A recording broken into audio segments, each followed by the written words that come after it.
President Trump also said that he thinks President Obama and holdovers from his administration are doing some of the leaking. In other words, providing the information about what's happening inside our government. President Trump has called it criminal and said he asked the Justice Department to investigate. Criminal? Judge Andrew Napolitano is here, our senior judicial analyst. I think they call themselves whistleblowers, Judge. Yeah, it's a good way to describe them, Shep. There's two categories of leaks here that the president's complaining about, and you've summarized them nicely. Leaks from the intelligence community, alleged behavior vehemently denied by the president in a Moscow hotel room before he was president, partial transcripts of General Flynn's conversations with the Russian ambassador, which haven't been leaked to the public, but which a lot of people inside the Beltway have seen. The leak of a Department of Homeland Security intelligence report that directly undermines the president's choice of 7 countries to bar immigration rights from in his now enjoined travel ban. These types of leaks are criminal because they do release national security protected top secret information.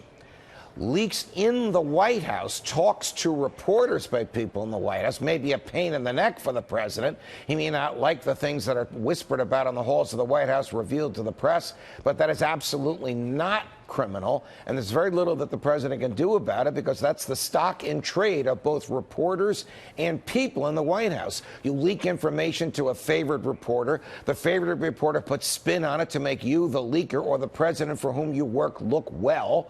That's the way D.C.'s been operating since Thomas Jefferson was there. And the idea is to curry favor. Yes. And further, on the part of some, to let the people know what's actually happening inside the halls of government. The First Amendment has been interpreted by the courts uniformly, there's no dissent in this, Shep, to articulate the press as the eyes and ears of the American public.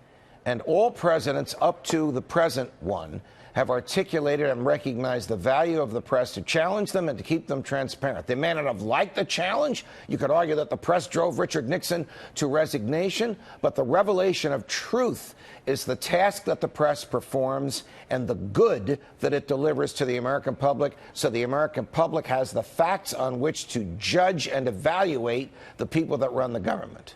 So the ones who were speaking to journalists inside the White House, whispering truths, that's not prosecutable at all. Absolutely not. Again, it may be a pain in the neck to him, but it is not prosecutable. I'll tell you what might be prosecutable is seizing cell phones. Now, I understand that these cell phones were voluntarily turned over. I also understand that some people signed waivers. You can look at my cell phone whenever you want. But without the volunteering and without the waiver, the Fourth Amendment prevents the government from taking anybody's cell phone, even people that work for the government.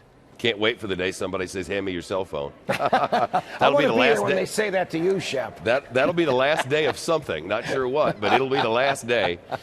Judge, it's great to see you. Pleasure, my friend.